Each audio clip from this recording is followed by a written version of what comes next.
702. Family Matters. We start our Family Matters feature, and the conversation I want us to have this morning is around parenting adult children once they have their own kids. I think we know that once a child becomes an adult with their own children, that parent-child relationship kind of changes, right? Your child starts to become maybe your peer to an extent, instead of becoming a dependent minor. It's normal and it's necessary for kids to pull away as they go through this important developmental task, because they're trying to create their own separate identity, their own separate parenting identity. And I want to know what your experience was, right? As a parent, how did your relationship with your child change when they became parents? And as your parent's child, how did your relationship change when you had your own kids? I think there's great understanding, right, of the needs of all the adult children to be themselves and to allow for that significant shift in the mindset when they become parents themselves. Because as parents are moving from the seat in the front, right, of having these kids dependent on you, and now you're moving to the back seat. And sometimes that's uncomfortable for some of the parents. So what role have you taken now that your adult children have their own kids? How has your relationship changed with your parents after having your own kids? You can call me on 011-883-0702. The WhatsApp line is 072-702-1702. Laura Markowitz is a parent coach who's going to guide us through this discussion. Thank you for making time for us, Laura. Good morning. Hi, Clement. Good to be here. So when we talk about adult children, who have their own kids, of course, we can often make the mistake of thinking, well, they don't need parenting anymore because they themselves are parents. Is that how it is? Do adult children with children still need parenting? Well, I think it depends who you're asking. Some will say absolutely not, leave me well alone. And some are still feeling quite needy of their parents' support and guidance. So I think you hit on something that you were saying in your intro of, I think hopefully parents have that greater understanding that you spoke of their own children needing to become their own adults, find their way in parenting, see what they are going to do, find their own ways. And ideally, that's all going to work smoothly and beautifully. And your own parents are going to sort of sit from the sidelines and with glee watch you parent. But I think we all know that sometimes that can be a lot more complicated than we set out for it to be. So I think, parenting generally goes through phases and stages, depending on the developmental stage of our kids. And kind of from the day they are born, we kind of start drifting into helping them more and more to separate out. So when they are adolescents in particular, we're really grappling and struggling with them being their own people, and there's often a lot of resistance. But we don't think about as much this kind of parenting stage when then they are adulting as well and trying to find their own way. So I think it's going to have a number of complications depending on your relationship with your child or with your parents. That's going to depend on how things pan out once your own children become parents themselves. So, yeah. How difficult is it, though, for parents to let go and realize that my relationship with my adult child is about to change, so they appreciate that there's going to be a shift in how they relate with their child, because now they're no longer just a dependent minor.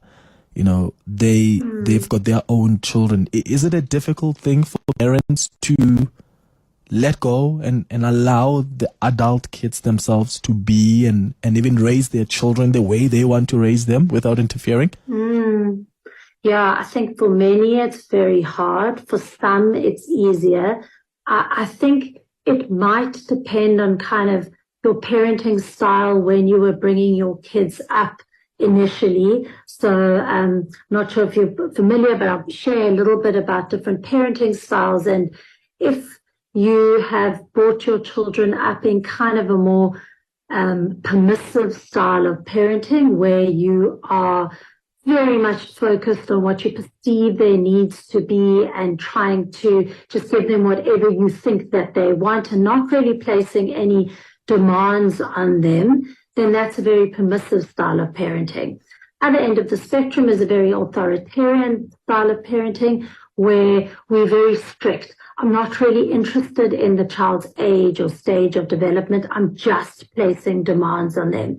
And both of those sets of parents might struggle differently with separation and allowing their children to become their own people. What we're aiming for more is an authoritative style of parenting while we are raising our kids, which is very highly responsive, empathically, respectfully, holding close what is going on for our children, but at the same time, holding healthy and consistent boundaries for them at the same time. So parents who've brought children up in an authoritative style of parenting generally do better with their children separating out and being their own parents.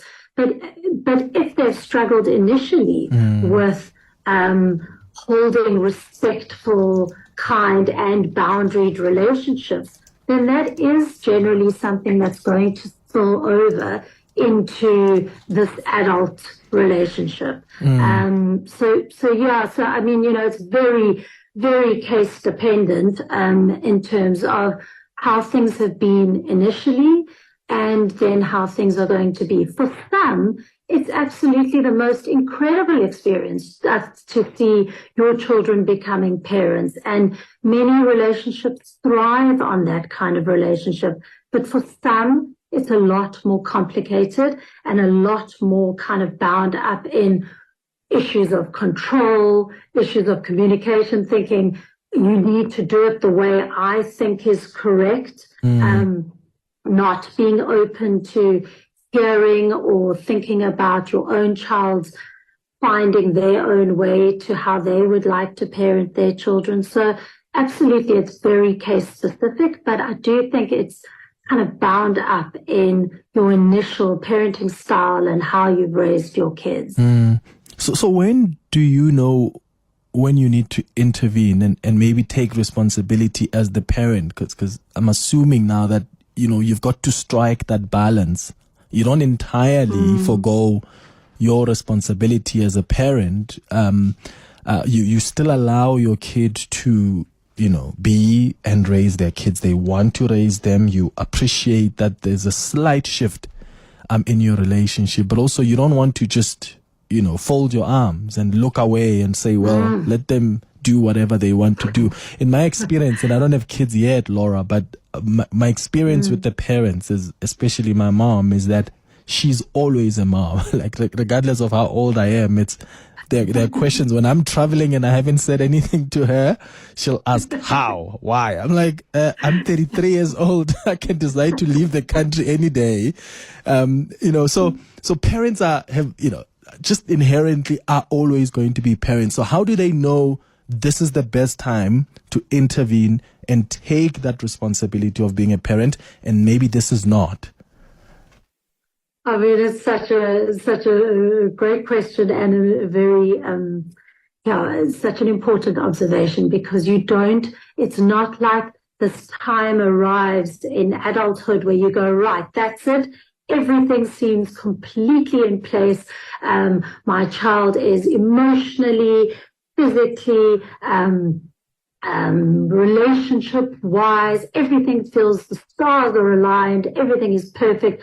I can just back off. I don't think that ever happens at a point, as you say, with your mom, and equally with my mom too, Clement. And I sit here also at 48 years old, so I relate. So you never switch that off. But I think it's very much about being thoughtful about how you enter that, trying to balance that interference and interest.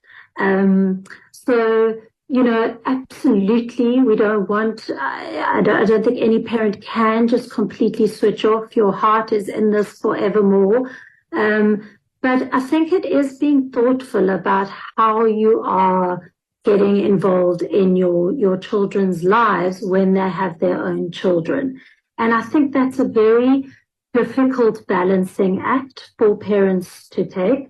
But some of the things I think that can be helpful are thinking around whether your child is needing advice or whether they are needing holding and support. And that is always a hard one because we as parents are so geared to fix, problem solve, make better, tell them the right thing to do, tell them what we think is the correct way to do things. So I think the first port of call is before we even kind of jump in is to think, well, what is the purpose of my input? Is my child needing support, love, care, or are they needing guidance? And a good rule of thumb is to actually ask that, to actually say to your kids, I'm seeing that you're very stressed at the moment. Do you want me to be here because I am here for you, or would you like me to tell you what I'm thinking? And that's a hard one to do, but often a very helpful thing to do before we just jump in and fix.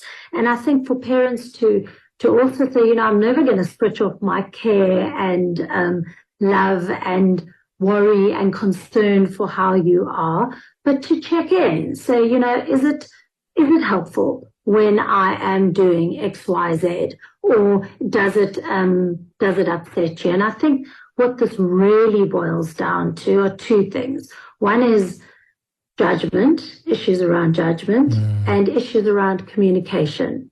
And I think when it comes to your own children having their own children, judgment can be a very difficult feeling to manage. Am I judging that they are not disciplining the child how I think they should be disciplining the child? Are they not following the rituals that I think are important? Are they not doing whatever I feel is right or important? So to think about how you are going in with talking to them about things that you feel judgmental about. So, it might be before I speak, think, well, what is the point of this input? Is it something that I just want to get my thoughts aired? Or is it something that I really want to be, feel is important and really want to have my child take on? Similarly, from the child's perspective, sometimes it's very hard to hear judgments. And sometimes it's very hard to take on board what a parent is sharing. So they might be sharing something that makes us feel incredibly defensive or upset, but it can be very helpful to say, hang on, Mom, I'm feeling like you're being very interfering at the moment. It's hard for me to hear this, but I'm going to take a step back and think about it a little bit, because sometimes we kind of, well, for lack of a better phrase, throw the baby out with the bathwater, but without listening to our parents, because sometimes their wisdom and their knowledge is helpful. So I think it's helpful to think about our relationship with judgment, and then also to think about how we communicating. So as I say, I'll dance with this whole story of how much do we get involved and how much do we let go. Communication is very much the key. And, when I was telling my mom that I was chatting about this, she said, it's a lot of biting your tongue. managing managing this relationship. Yeah. And I think sometimes it is biting your tongue, but I think it's also thinking about how you're communicating. Are you coming across very critically? Do you come across very defensively? Do you speak in a way that these are four elements of communication that the John Gottman from the Gottman Institute talks about with relationships that is incredibly useful to think about with any kind of relationship. And so one of them is criticism. Am I criticizing you? Am I making you feel less than by what I'm telling you? Am I being very defensive by saying, well, I never did that. No, I never. And I don't take responsibility for my own part in what I'm talking about. Am I speaking very contemptuously to my kids? So am I saying things like, oh, just wait. You just wait till they are 15. They're going to be just as bad as you were. They're going to give you gray hairs just like you did. Sort of sarcasm and difficult things that don't kind of engender warm and respectful and kind relationships. And finally, stonewalling. If I just switch off and ignore and don't enter the conversation, rather than saying, sure, I'm finding it very hard to hear what you're saying.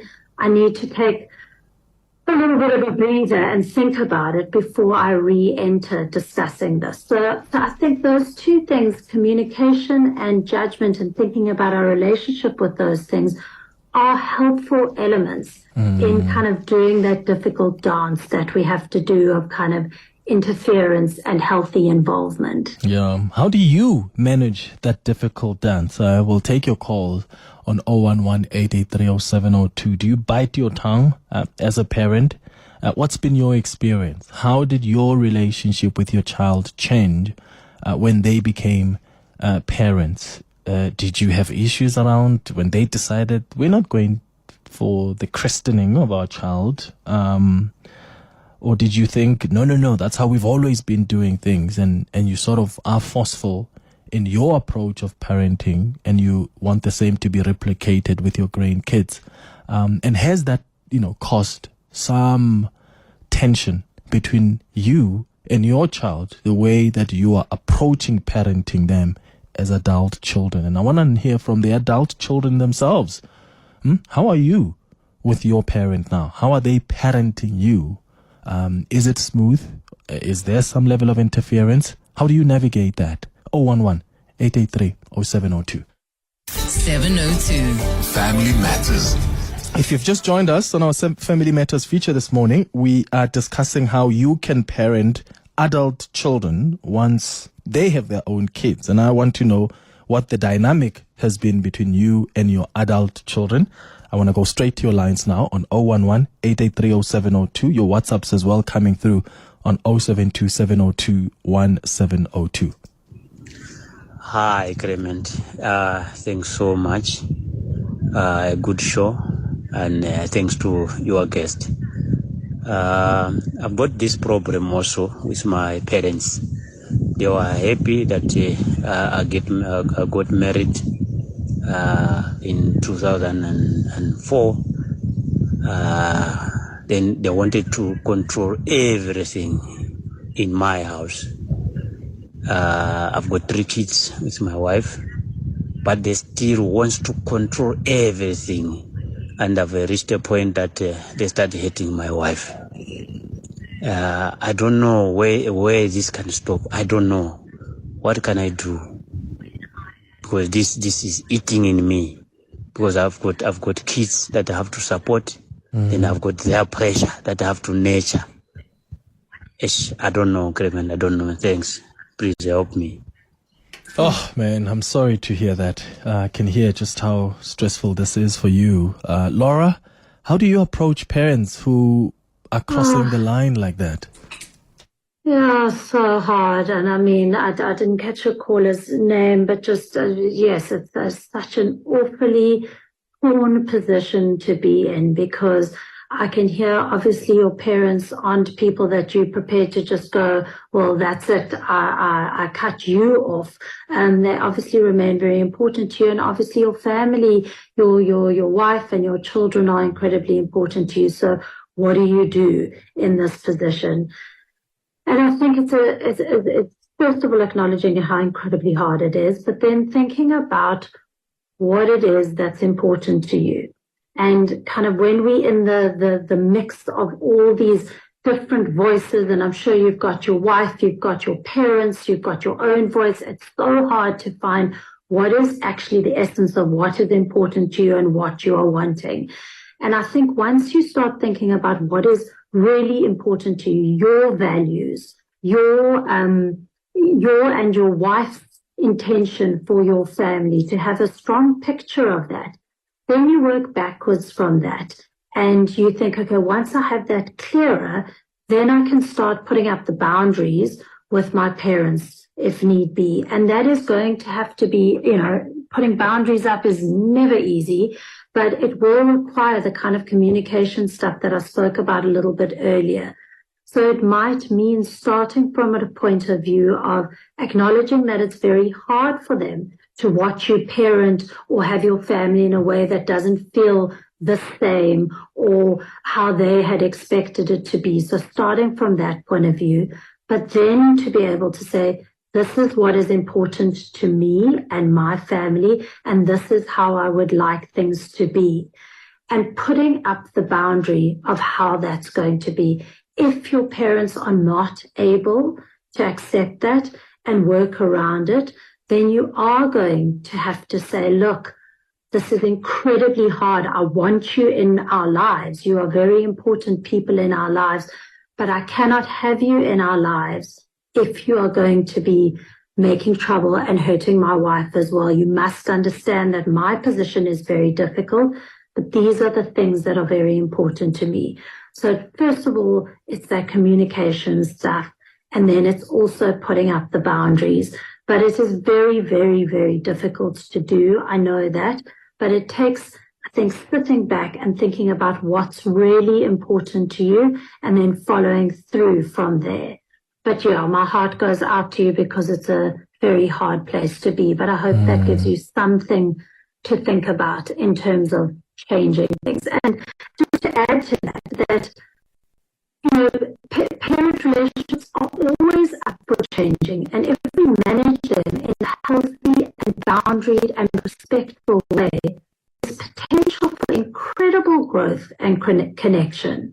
So sometimes it can go the way that Rela Bechila was saying earlier, in terms of cutting off families because you're not having anything to do with them. Yes, sometimes that is the outcome, but actually sometimes, if handled in a very healthy way, there can be incredible growth and connection that comes from handling things very well. Yeah, sure. I mean, if you've been raised to never disagree with your parents, and many of us were raised that way, you don't say no to it. You don't say you are wrong to your parent, right? They were never interested to hear your side of the story, but they did the best that they could. I mean, can you imagine after you've been socialized that way, right, for, 30 years, 40 years, and now you've got to say to that parent, the very same one, that you are wrong, or no, I will not do it that way. It can really be difficult, but that communication, as you say, Laura, is so important. Let's talk about grandparents now, because these people are not just becoming parents to us as adult children who are raising our own children. They are now becoming grandparents as well. And sometimes it's very interesting to observe that relationship. Some adult children will say, my grandparents spoil my kids too much, or my grandparents are trying to use the same mechanisms, right? The same ways they raised me, they're applying that to how they're raising my children, and I want that to be different. So how do you navigate that grandparent and grandchildren relationship? So again, this is such a changing and evolving role, and for many grandparents and grandchildren, it's a very beautiful and incredible relationship to see and to connect with your grandchildren. But where it can go wrong is exactly as you said, in terms of the spoiling, or in terms of doing things that as a parent, you don't feel comfortable with that. So again, tricky to navigate. So I don't sugarcoat any of this and say, oh, well, just go and tell them you don't like it, because I think we all know it's not that simple. So again, with any of this kind of thing, I think kind of the combo of empathy. So empathy is understanding where they are coming from, knowing that they are doing their best, seeing their position, seeing that maybe it's hard for them, letting them know that you see their position, coming from respect, which is, I love that you are having a relationship with my kids and it feels so special to me, and I really want that to be something that we encourage and grow, and that they have a good relationship with you. And then thirdly, again, it's the boundary stuff of, I know that when you're with them, you want to give them so much sugar or so much screen time or whatever it is. But for me, that's something that I'm not comfortable with. So can we think of a compromise? And I think that's a very important, an important part of that relationship is, as parents, we think, again, it's often issues with control. So I want to control exactly what's happening in the grandparenting relationship. The grandparents might want to control what's happening in the parenting relationship. Sometimes we do have to step back and compromise and go, you know what? When they do go to their grandparents' home, they do get a bit more, or things are a little bit different, but we can then contextualize that for our kids. So we are able to say things like, well, when you are at grandpa's home, that's how things are when you are there, but they are different here. So I think it's a combo of that empathy, respect, the boundaries of saying, look, you cannot give them, 15 chocolates on every visit. And it is about saying, I won't have you discipline them the way that you've been disciplined. I'm not comfortable with that. But let's think together about what is a compromise that can work for both of us that feels manageable. And then again, to contextualize that with our kids, that when we are at their home, things are a little bit different. So we help make sense of that for our kids as well. Okay. And how important is, the parents being cheerleaders as well for the adult children? Because I think, Laura, sometimes, the parents will be tempted to just criticize, right? They only comment when something has gone wrong. Or why do you raise them this way? Why do you dress them like this? Why do you discipline them this way? How important is it for parents to also take a moment to say, I see what you're doing here. I think this is a good thing. Or, just to be a cheerleader as well. Oh, Clement, I'm so glad you brought that up. So I think it is immensely important because, we're all winging it. We're all finding our way in this world, adulting, whether we have kids or not, whether we we're all trying to find our way. And when we are only focused on the negative, then that tends to be what grows. That tends to be kind of what eats its way into our connections and our relationships and how things are. So if we are constantly criticizing and saying what is wrong and what you are not doing right, then that really, really grows a feeling of insecurity, a feeling of judgment, a feeling of like, oh, maybe because no matter how much a child is going to tell you, well, I'm not interested in what my mother and father think. I don't care. There's always a bit of penetration into your thinking and being in terms of feeling what they think and how they are being. So it's always going to affect you in some way. So it's so helpful, absolutely. And it's not about cheesy, ridiculous cheerleading. Oh, you're the best parent in the whole world, you this, you that. But it is about noticing and actively looking out for the things that they are doing well. I used to struggle with getting the baby to fall asleep. I see that you do that so well. I see that you taking time to be with your child more than I ever thought was important. Yeah. Just to notice those things and actively look out for them and articulate them, because it really does go a long way. What we focus on tends to grow. And if we're going to focus on the negative, we're generally going to feed the negative. So be intentional. Absolutely. Yeah. Yes, absolutely. We're out of time, Laura, but I want you to quickly respond to this. Someone, anonymous, says, hi, I have always had a problem with my mother-in-law always taking my daughter's side, and I'm afraid this has resulted in me feeling like my daughter loves her even more than she loves me. My daughter is 31 years old and a mother, but I still feel the same way. So this parent just feels, because the grandmom is always taking the daughter's child, she just feels, she's more connected to the grandmother than she is to her.